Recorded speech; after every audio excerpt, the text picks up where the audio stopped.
Hey guys, if you want to use your Revolut balance for online shopping or transfer money seamlessly between PayPal and Revolut, linking your Revolut card or bank account is super straightforward.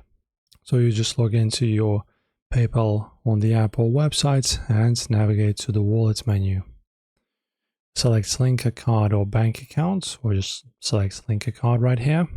And then you open your Revolut app to grab your 16-digit card number, expiry date, and CVV from the back. This works for both physical and multi-use virtual cards.